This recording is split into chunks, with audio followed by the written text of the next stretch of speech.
Bonjour et bienvenue à toutes et à tous pour cette rencontre qui va évoquer la question du corps dans le roman pour adolescents, en compagnie de deux romancières, deux écrivaines engagées l'une comme l'autre de manière totale dans leur écriture, et ce depuis l'enfance. Claire Castillon et Suzy Morgenstern, bonjour à toutes les deux. Bonjour. Bonjour. Thierry Laroche, bonjour.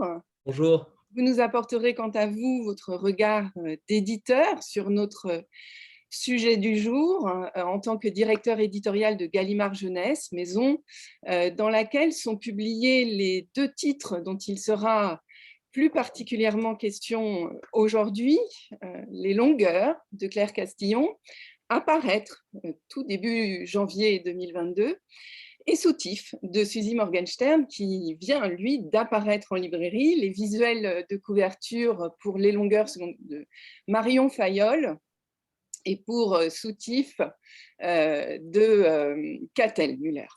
Alors, pardon, ce sont deux livres au sujet et aux tonalités très différentes que l'on peut prendre comme deux pôles de cette bataille de l'intime décrite dans son essai Un corps à soi par la philosophe Camille Froidevaux-Métry et qui décrit par le menu les événements corporels de la puberté féminine.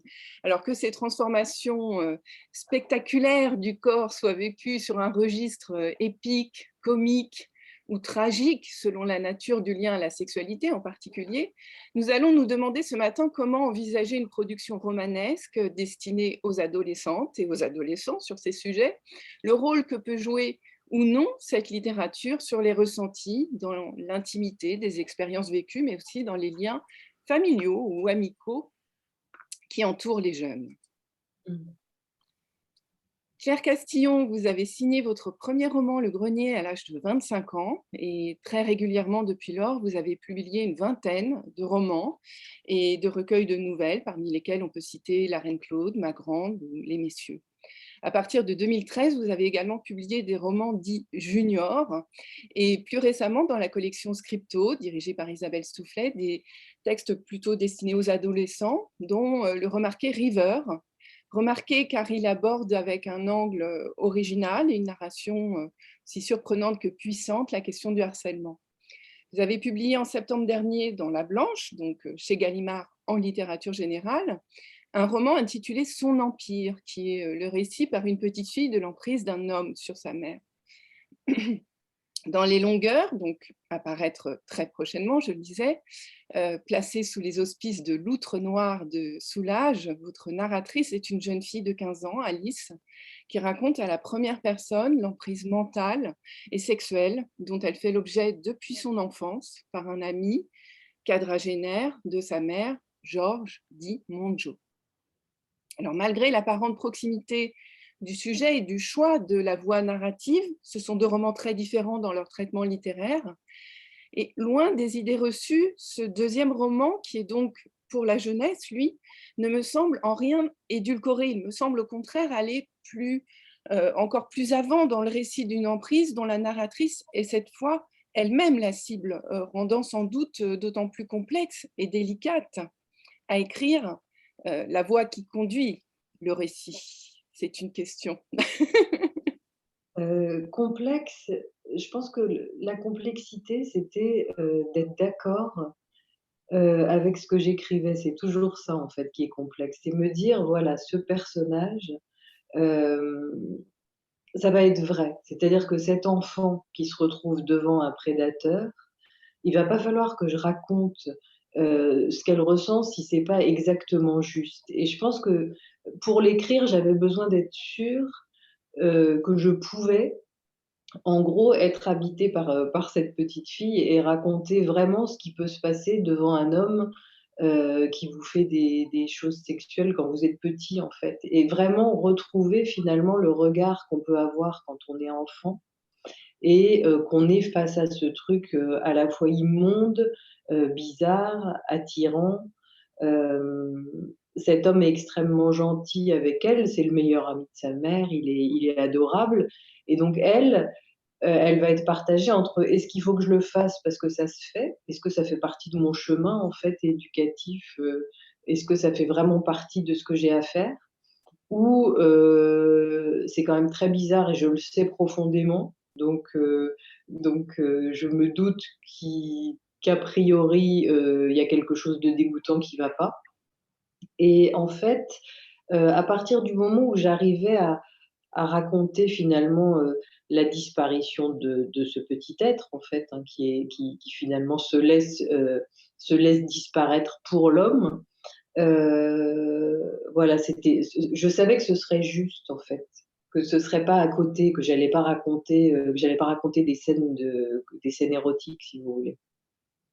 Oui, justesse, justesse de la situation, mais aussi, justesse de la voix, donc de cette adolescente, mais qui revient, sur tout ce mécanisme, et à partir de son enfance. Vous parliez voilà, bizarre, entre le bizarre et l'attirant, l'emprise engendre une ambivalence, une insoutenable polarité de soi que votre texte réussit vraiment à incarner par son écriture même, non pas simplement sur les situations, mais ce qu'elle réalise dans l'épaisseur même de la langue, de cette voix à la première personne. Et je trouve que c'est vraiment d'une très grande force, c'est-à-dire qu'il y a une proximité avec la victime, mais aussi une proximité avec l'ambivalence de ses sentiments. Euh, Comment vous avez travaillé cette écriture? Je remarquais par exemple, la question des prénoms, qui est souvent absente de vos romans en littérature générale, là est très présente. Les noms, les prénoms, les surnoms. Et par exemple, pour Alice, elle a ce surnom qui lui est donné et qui marque aussi cette ambivalence. Bah, c'est vrai que j'arrive pas à nommer les adultes et enfin, dans les romans adultes, il y a très peu de noms ou il y en a jamais, je crois, sauf en nouvelles et là, bah, je crois que j'ai pris le pli vraiment en littérature jeunesse et je sais qu'il y a quand même quelques codes. Si je me dis qu'ils sont à respecter, j'y arriverai pas donc bon voilà, je sais pas, j'ai développé un naturel qui fait qu'un enfant peut être nommé et a un prénom jusqu'à un certain âge. Et là, sur l'écriture, je crois que, hem, à nouveau, si on se met dans la tête d'un personnage qui a 80 ans et qui est, complètement, handicapé, on n'a pas la même voix que si on se met dans la tête d'un enfant qui bouge et qui a 15 ans, mais qui est gelé par une situation, horrible. Et donc, c'était à nouveau assez naturel et c'est ma condition pour écrire, c'est quand même que ça arrive assez naturellement. Mon problème dans les longueurs a pas tant été la voix de cette fille qui chasse certaines images, qui en accueille d'autres, qui fait du tri, qui est capable de, masquer certaines situations ou de les embellir juste après les avoir vécues. Mon problème, c'était davantage en effet comment raconter quand on sait que ce sont des enfants qui vont lire, comment raconter, enfin comment écrire les passages crus. Et ça, c'est plus difficile de mettre une mesure. C'est-à-dire que c'est difficile, mais c'est logique aussi. C'est-à-dire que si l'enfant qui écrit a en effet 8 ans ou jusqu'à 15 ans, je pense qu'au début, elle ne sait pas ce qui lui arrive. Et donc, c'est raconté avec un corps qui ne sait pas. Moi, je ne sais pas quand je raconte une scène crue, en effet, de viol, en fait. Et je pense qu'elle, elle le découvre, à la limite, je le découvre en même temps qu'elle. Et ça a été mon seul moyen, parce que pour le coup, raconter un viol d'un point de vue extérieur qui serait celui d'un auteur qui écrit sur la pédophilie, là, j'aurais trouvé ça obscène, en fait, parce que j'aurais été obligée de mettre une petite fille avec un monsieur, quoi. Et ça aurait été beaucoup plus compliqué. Donc là, c'était vraiment me dire: «Bah, voilà, je suis petite, je suis en face de ça, qu'est-ce qui qu'est-ce qui m'apparaît? Qu'est-ce qui est vrai, en fait? Qu'est-ce que c'est?» Oui, d'ailleurs, le terme, enfin l'expression «je ne sais pas» revient beaucoup dans cette première scène de viol. Effectivement, elle a cette phrase: «Je ne sais pas si je dois remarquer ou pas». C'est-à-dire remarquer la situation, la manière dont se présente cet homme à elle. Et c'est terrible, cette phrase. Bah, je pense qu'il y a un truc aussi de c'est presque de l'éducation, c'est qu'elle sait que c'est le meilleur ami de sa mère, elle sait qu'il est gentil, elle sait que c'est son entraîneur de sport et qu'on lui dira quand même: «Tu as vu tout ce qu'il fait pour toi?» et du coup, c'est vraiment presque un truc de politesse. Est-ce que je vais pas le vexer si je lui dis, qu'il est mal foutu? Donc ça concerne pas ça, mais il y a vraiment quelque chose de de ce qui se fait et de ce qui se fait pas. Et après, elle fait de la broderie entre ce qui lui arrive, ce qui devrait peut-être lui arriver, mais enfin, il y a plein de choses qu'elle ne sait pas. Mais pour le coup, ce qu'elle sait, c'est qu'elle peut pas aller voir quelqu'un, un adulte, ou sa mère en lui disant: «Bon, ben, voilà, il fait ça, est-ce que c'est normal?» Là, il y a une paralysie et ensuite, il faut agir entre, tous les mouvements qu'il y a à faire et qui sont, contre, sa volonté, même si parfois elle s'étonne aussi parce qu'il y avait ces nuances où en effet l'enfant, face à un face à un homme comme ça, se dit: «C'est bizarre, j'aime bien quand il me caresse le genou et qu'il me fait des guilis sur les genoux, mais j'aime pas, mais après c'est très bizarre quand c'est ailleurs, alors pourquoi j'aime bien si après j'aime pas?» et cetera et Mmh. cetera. Et c'est cette espèce de mélange dans la tête, heu, qui donne aussi peut-être parfois cette langue un peu brutale ou, rapide. Oui, non, elle est pas brutale, elle est pleine aussi de réserve, d'implicite, et aussi d'humour, mais alors un humour, vraiment, très incroyablement fin, que j'aurais même du mal à qualifier parce qu'il est aussi sur le enfin, il est aussi contenu dans l'acuité du regard, de cette, petite fille, puis adolescente, sur les adultes. On retrouve enfin moi j'ai retrouvé aussi, quelque chose de votre roman, Les Messieurs qui était pour, en littérature générale et qui est d'une férocité, enfin, non, même pas, enfin, je veux dire d'une acuité, brute sur, de ces messieurs donc qui sortent avec des jeunes filles et donc il y a toujours voilà, il y a quand même cette capacité à instiller de l'humour. Il y a une phrase qui est: j'ai peur qu'ils rencontrent des personnes, ils sont tous les deux, donc cette petite fille et son prédateur, ils rencontrent un groupe de personnes et ils se présentent et elle dit parfois j'ai peur qu'ils se trompent, oublient notre secret et me présentent comme sa petite femme.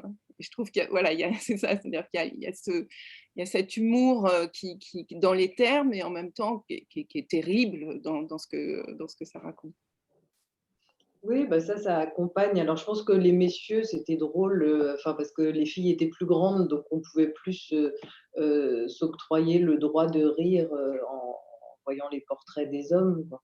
Mais, là, en effet, c'est que je pense qu'accompagner la violence, accompagner, le bizarre et l'horreur d'une pensée annexe qui est toujours là, mais qui dit ou l'inverse ou un truc, c'est comme en effet, si pendant que, qu'il la touche, elle pense à un truc, complètement anecdotique en fait et ça c'est je pense que c'est vrai. Enfin, je pense que Mmh, c'est ce qu'il y a aussi en tête, bien sûr. quand quelque chose d'horrible passe, heu enfin, je sais pas, c'est comme dans les enterrements, en fait, où tout à coup, on va rigoler pour un truc qui n'a rien à voir et qui va être, et ça n'empêchera pas le dramatique, mais c'est ce qui sauve perpétuellement, l'âme et la pensée. Moi, j'ai l'impression que enfin, en tout cas, je fonctionne comme ça et je trouve que ça aide énormément. Donc je pense que c'est un réflexe, qu'en cas d'horreur, il y a toujours, une espèce de voix drôle qui vient donner la main. Alors sans que jamais ces termes soient nommés, et sans que ce soit un livre à thème, hein. On perçoit dans le texte des situations qui non seulement se rapportent à la pédophilie, mais aussi, aux violences sexuelles dans le milieu du sport, à l'inceste, puisque c'est un ami de la mère qui prend un peu la place du père, qui va aussi être amant de la mère. Donc on a une description précise, mais jamais complaisante, jamais insoutenable non plus, je voudrais le dire, parce qu'on est sur des sujets difficiles, mais dont on détourne généralement les yeux dans l'édition jeunesse. Euh, que peut, selon vous, la littérature sur de tels sujets que ne pourrait pas euh, qui seraient des impossibles pour, enfin, pour par exemple, un documentaire. C'est-à-dire qu'est-ce que la littérature apporte ou offre de possibilités, mais aussi d'impossibilités, peut-être sur des sujets comme cela. Mais je pense que là, c'est vraiment, un rapport de lecture et je me dis qu'un lecteur jeune, qui tombe sur un livre qui raconte plus ou moins son histoire et qui peut se dire: «Mais en fait, je suis abusé en lisant une histoire étrangère à la sienne, mais qui lui ressemble», peut en effet, et moi je déteste les trucs à clé et les choses médicaments, enfin c'est vrai que j'ai une espèce de snobisme par rapport à ça, ça m'énerve, j'aime donc voilà, j'aime pas me dire: «Oh, le soleil est dans chaque livre», mais là, je pense que c'est vraiment à un âge où on a du mal sans doute à savoir exactement, mais où on sait intuitivement qu'on peut pas poser la question parce que Claire, on a un petit souci de Votre micro a il y a quelque chose Claire, de trop noir dessous, derrière, je regrette et beaucoup. cetera, et je pense que là, Claire, on vous entend plus, en fait. Je suis vraiment, je regrette, on n'a en pas effet, je me dis entendu si votre une petite dernière. fille est abusée, qu'elle lit ça, elle va pouvoir se dire: «Mais tiens, mais pourquoi j'en parle pas à une amie? Pourquoi j'en parle Je ne sais pas ce qui se passe pas exactement. à ma mère?» On va alors je vais me tourner vers Thierry Laroche et puis, vous restez, bien sûr avec nous, Claire, et on va Pourquoi j'en continuer parle la pas à une discussion, prof? essayer de comprendre Et là, voilà, je peux espérer, que peut-être ça engendre ça. il y a un décalage, j'ai l'impression. Hem, Vous nous entendez, Claire?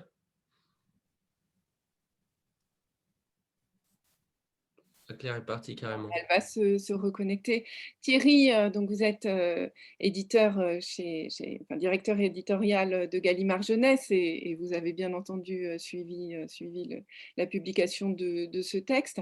Alors Claire disait qu'elle ne voulait pas qu'elle ne voulait pas de livres médicaments. Néanmoins, en quoi, selon vous, ce texte est nécessaire? Et en tant qu'éditeur, vous avez, par ailleurs ajouté une postface à ce texte rédigé par un psychiatre, praticien hospitalier de la maison des adolescents de l'hôpital Cochin. Donc à la fois en quoi ce texte vous semble nécessaire, mais aussi en quoi cette postface vous semblait nécessaire. Je me souviens bien la lecture du texte de Claire. Je crois que c'était pendant le grand confinement du printemps 2020. Et c'est vrai que c'est une lecture qui est vraiment éprouvante. C'est une lecture très forte dont on ne sort pas indemne et qui pose pour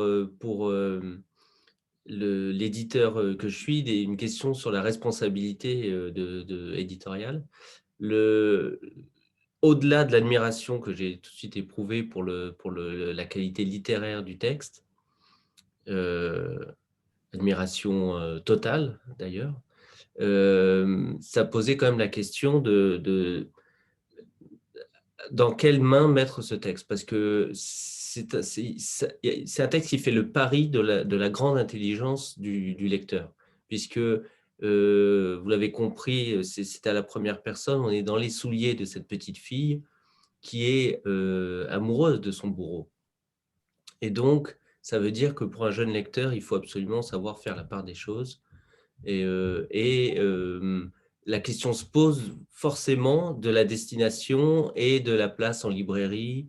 Et d'ailleurs, l'éditeur côté NRF, côté collection blanche adulte de Claire, Jean-Marie Laclaftine, lui, il m'a dit qu'il aurait été ravi de publier en adulte ce texte. Mais moi, je suis persuadé que c'était bien de le publier en jeunesse et de le mettre justement dans des mains jeunes. Quand j'ai commencé dans l'édition jeunesse, je me rappelle, j'ai entendu plusieurs fois la phrase si ça couche, c'est pas pour nous. Si ça couche, c'est pas jeunesse. Et c'est vrai que la sexualité a été un tabou de longue date dans l'édition jeunesse, et ça a changé en particulier quand il s'agit de littérature, avec le développement de toute une littérature pour adolescents et grands adolescents, ce qu'on appelait le young adult, le YA. Et un des premiers à avoir fait ça, c'est Melvin Burgess, il y a 20 ans maintenant à peu près, avec des titres comme Lady ou Une idée fixe, qui parle de l'idée fixe d'adolescents qui veulent absolument réussir à le faire. Doing it, ça s'appelait en anglais, qui veulent absolument avoir une première expérience sexuelle. Et il a écrit sur la drogue aussi. Et il disait à propos de c'est junk, et il disait à propos de la drogue, moi, j'ai pas envie que mon fils rencontre la drogue pour la première fois quand on va lui en proposer. Et c'est un peu la même chose, je trouve, pour ces textes sur la sexualité et en particulier sur les questions tragiques de la sexualité. Moi, je préfère que nos jeunes puissent découvrir ça avant d'être victimes éventuellement. Et puis,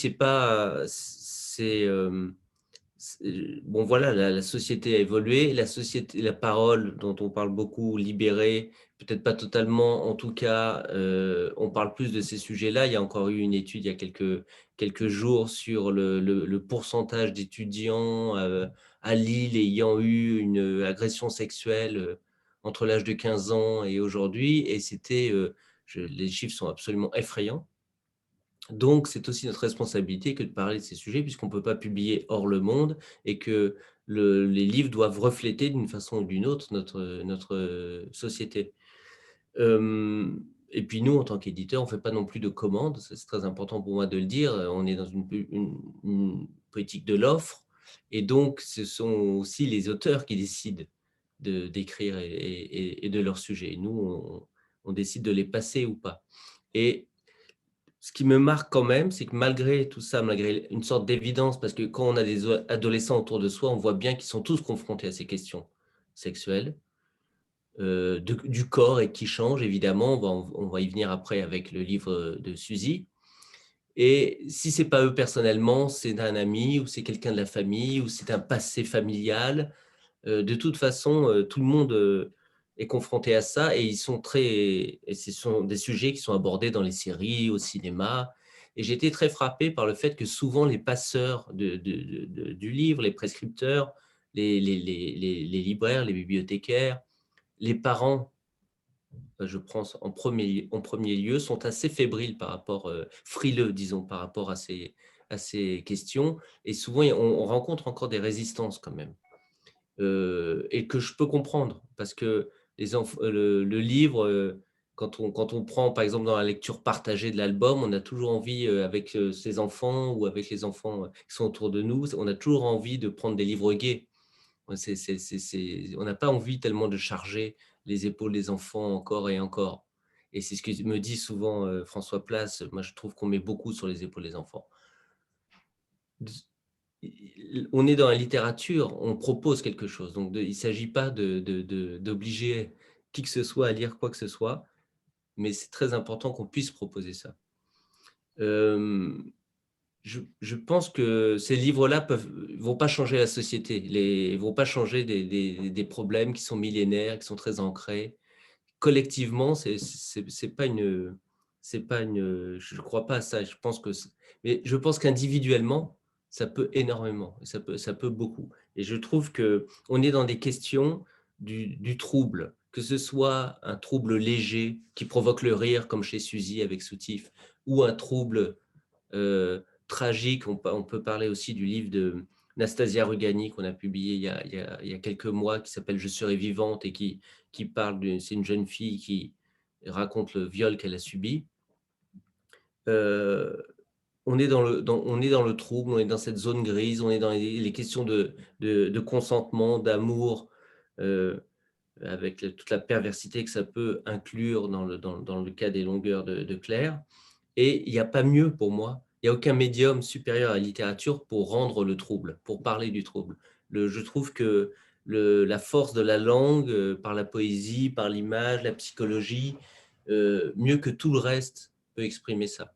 Et tous les textes dont on parle là sont écrits à la première personne, et ce n'est pas un hasard. C'est vrai que ça permet aussi un rapport à l'intimité.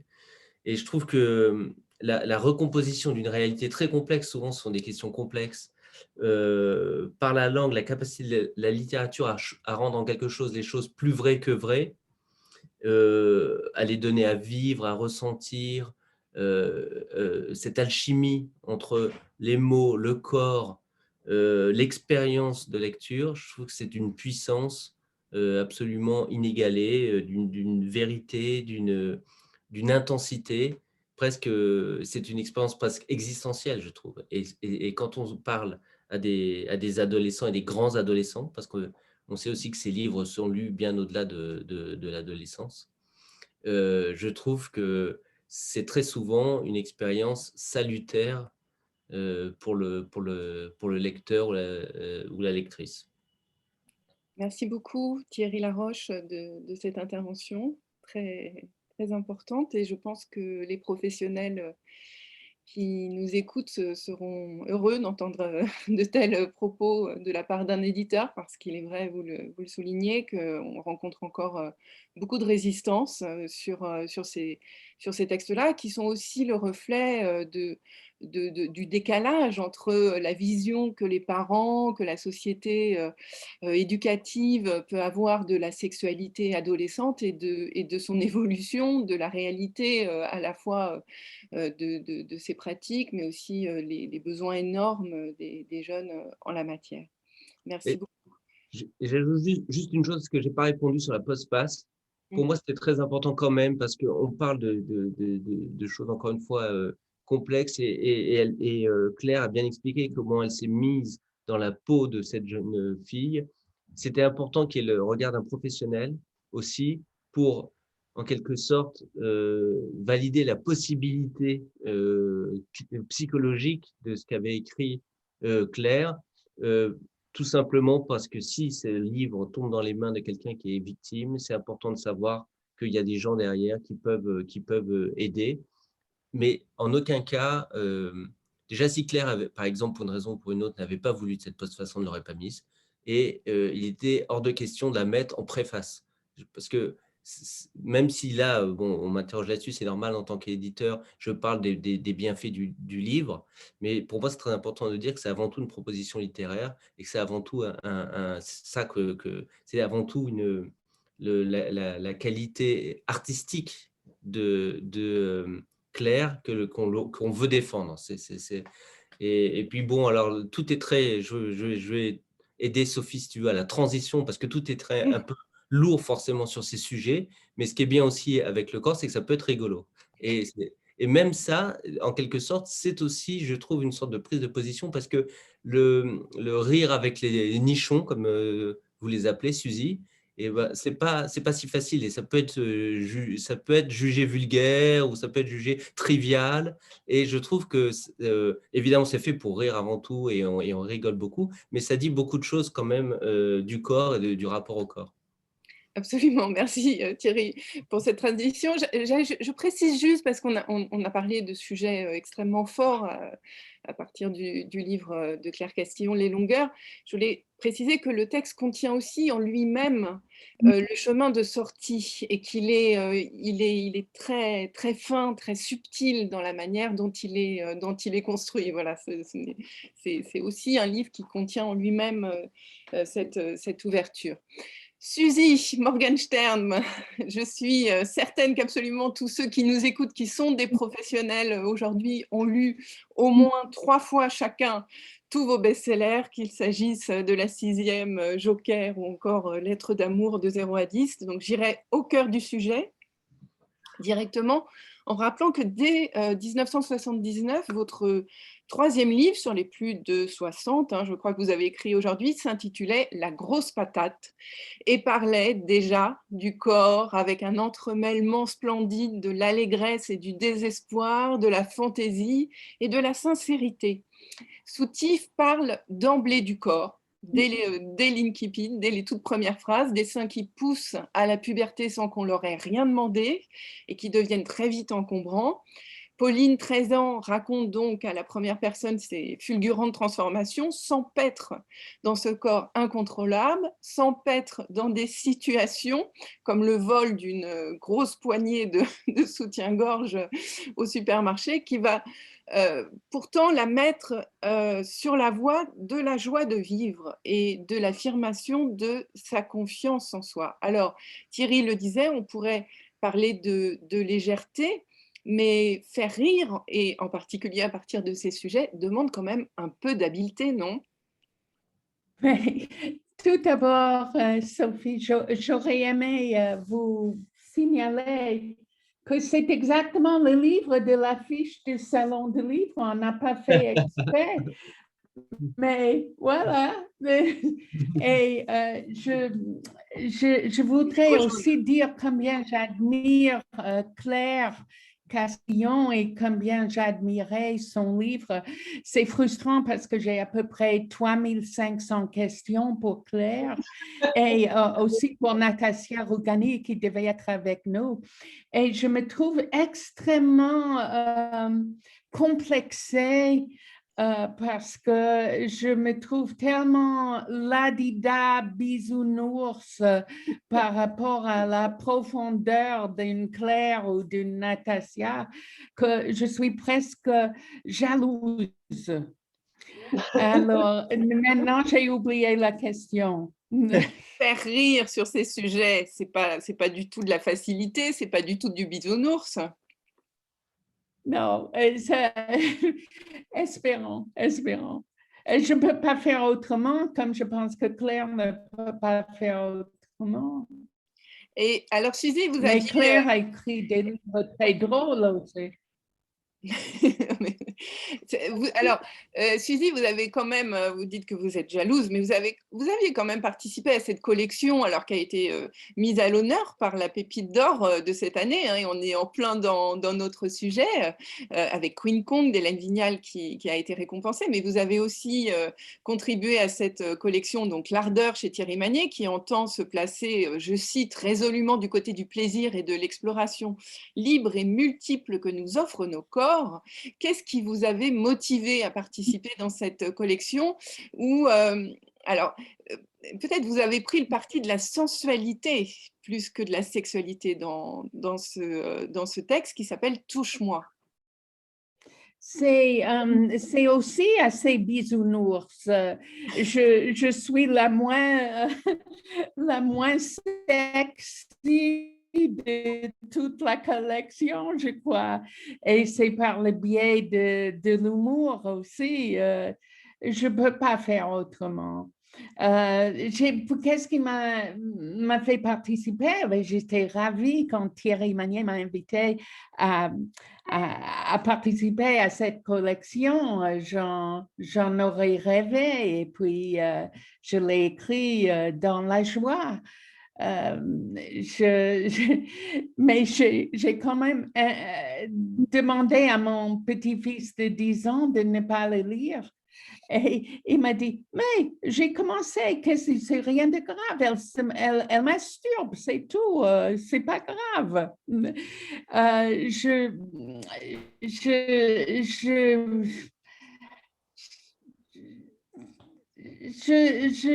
suis ravie des invitations. Je regrette que Thierry Laroche ne donne pas des commandes parce que j'aime beaucoup les commandes.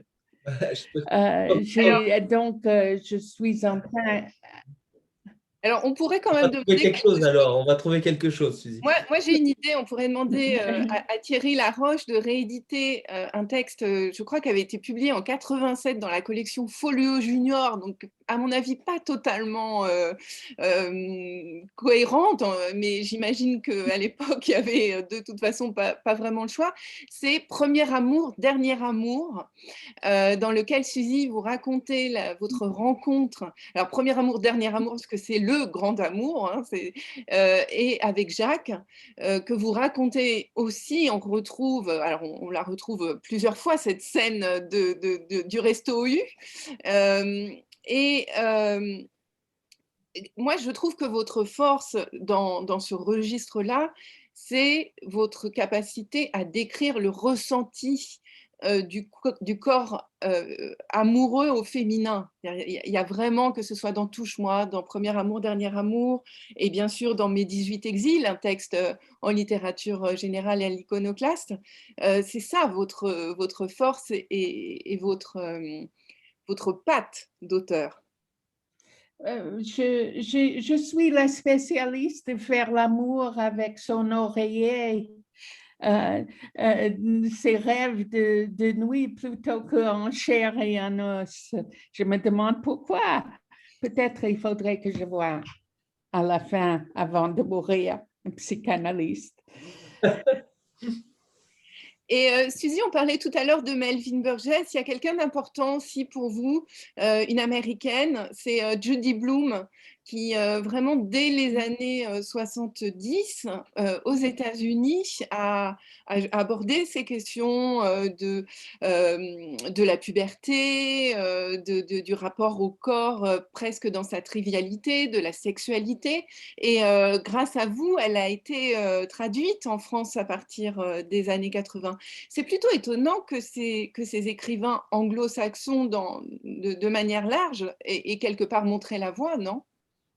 Ah oui, ah oui. Moi, j'ai lu Judy Blume adulte et très reconnaissante parce qu'elle a fait lire mes enfants en anglais. C'était tellement entraînant et mes enfants parlaient l'anglais mais ne lisaient pas couramment l'anglais. Et grâce à Judy Blume, elles se sont mises à lire en anglais. Et puis, pour moi, c'est le premier livre où une fille a ses règles. Dans un livre, Dieu es-tu là, c'est moi, Margaret. Depuis Judy Blume, il y a eu une hémorragie de règles dans tous les livres, mais Judy Blume était la première. Elle a à peu près mon âge et c'est vrai qu'elle a ouvert la voie. Et puis, elle est de New Jersey comme moi et New Jersey, elle a délicieux cet avec... humour de New Jersey. Et alors, je rappelle les titres de Judy Blume, Tiens-toi droit, Dieu, tu es là, c'est moi, Margaret, ou Pour toujours, publié à l'École des loisirs. Et grâce à vous, Suzy, qui aviez fait découvrir ces textes à Arthur Hopschmidt. Dans Lettres d'amour de 0 à 10, mais aussi dans Touche-moi, mais dans Soutif, la problématique du corps, du sentiment qui perturbe est très vite reliée à la question de l'amitié. Et l'amitié dans vos livres, c'est les grandes manœuvres, hein, c'est des familles qui s'entremêlent, qui s'échangent, qui se lient pour la vie. Comme on arrive quasiment au terme de cette rencontre, je voudrais également me tourner vers Claire, parce que c'est l'un des points qui relie quand même vos deux textes, c'est cette question de l'amitié, c'est-à-dire que Claire, Alice s'en sortira par les amitiés qu'elle avait rejetées, qui tout d'un coup vont faire bloc autour d'elle. C'est très étonnant, dit comme ça, ce lien entre la sexualité des adolescents et l'amitié, et en fait, peut-être pas. C'est une question, pas vraiment une question, mais comment l'une ou l'autre, ça vous semblait important de relier ces préoccupations du corps, de la sexualité parfois très, très, très dramatique, à cette question de l'amitié. Suzy? Mais pour moi, Sophie, j'ai regardé le documentaire que vous avez recommandé dans votre article cette semaine. Je précise juste, Suzy, c'est sur le corps. Préliminaire sur Arte, je le précise pour ceux qui... C'est ça, et c'était un choc pour moi. Combien ces filles n'ont pas été liées par l'amitié. Elles ont fait ce qu'elles estimaient qu'il fallait faire pour attirer la popularité, les...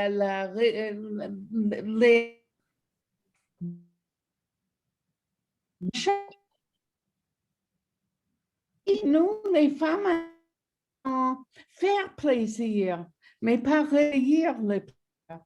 Faire plaisir. Et ces filles, en 2021, j'avais du mal à croire parce qu'il y a MeToo et elles étaient prêtes à tout pour avoir cette popularité et cette entrée dans le sexe parce qu'elles pensaient que c'était un devoir pratiquement. Oui, oui, ce documentaire, je pense qu'on peut vraiment le recommander à tout le monde sur cette question parce qu'il rentre vraiment en eau trouble et sur cette obligation, effectivement, que vous décriviez, Cécilie, des filles. C'est aussi toute la différence de représentation de la sexualité entre filles et garçons qui est frappante. Hein, donc, on voit là, et Thierry en parlait, c'est-à-dire, Cécile, vous parliez de MeToo, vous parliez de cette réalité qu'on perçoit dans ce documentaire de la sexualité des adolescents. Et je pense qu'en tant qu'auteur jeunesse, en tant qu'éditeur jeunesse, mais aussi derrière les écrans ce matin en tant que professionnel du livre et de la lecture qui vont s'adresser aux jeunes, on ne peut absolument pas rester aveugle à ces évolutions et essayer de percevoir quelque chose de toute cette complexité de la sexualité adolescente. Claire, on vous a un petit peu perdu en route, mais est-ce que vous voulez vous exprimer sur ce rôle aussi? C'est tellement important chez les jeunes du groupe, de l'amitié, des pairs, PAIRS, parce qu'on sait aussi qu'aujourd'hui sur Internet, sur les blogs, sur Instagram, finalement, ce sont les jeunes eux-mêmes qui prennent en charge cette nécessaire connaissance, exploration de ces questions. Oui, je pense qu'ensemble, ils arrivent, à parler de ces choses qui sont quand même, le silence et l'invisible. Il y a quelque chose comme ça et ils savent le faire. On sait déceler chez l'autre quelque chose qui ne va pas, on sait d'emblée. Après, on a envie, on a la patience, on a le courage de s'y intéresser ou pas. Mais je pense qu'entre eux, en groupe, en fait, c'est ça, si on parle du groupe amical et cetera, chacun fonctionne comme il peut ou comme il est. Il y a des groupes de 2 qui fonctionnent très bien et puis il y a des groupes de plus. Mais en effet, je pense qu'il y a aujourd'hui, même dans leur façon de créer dans leur classe, quelqu'un enfin un petit groupe qui repère les personnes harcelées et cetera. Il y a une vraie volonté d'aider. Alors, il y a l'espèce de puissance de la jeunesse qui est: «On va aider», alors on ne sait pas encore quoi, mais on va y aller et en effet, je pense qu'il y a une solution, enfin, il y a un remède dans la discussion à l'autre, même s'il a le même âge et même s'il n'a pas la réponse. C'est le remède qui est lié à la parole, en fait. C'est juste la prise de parole, qu'elle se porte sur un ami de son âge ou sur une puissance plus supérieure, mais ouais. Pardon, je peux vous interrompre, même s'il nous reste peu de temps. Mais ça pose aussi, Thierry, la question finalement de la prescription qui n'est pas du tout évidente sur ces sujets-là. Vous disiez que les parents ont jamais envie de transmettre ou de lire des livres sur des sujets difficiles, comme on dit.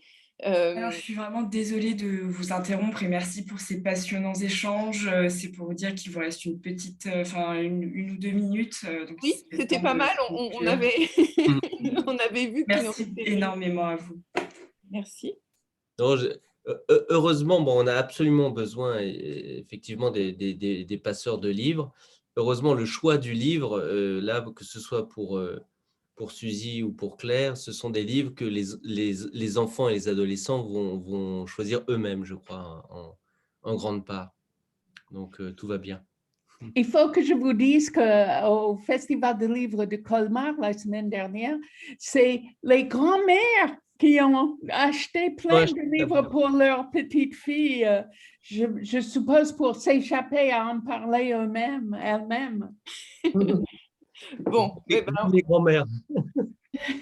Voilà, une voie pour la prescription que nous n'avions pas envisagée. Merci beaucoup à tous les trois. Je veux vraiment insister sur le fait que vos livres, et puis effectivement ceux de Nastasia qu'on a cités, mais beaucoup aussi des titres chez Scripto, sont résolument pour la jeunesse. Merci beaucoup à tous les trois. Au revoir. Merci. Merci. Merci. Au revoir.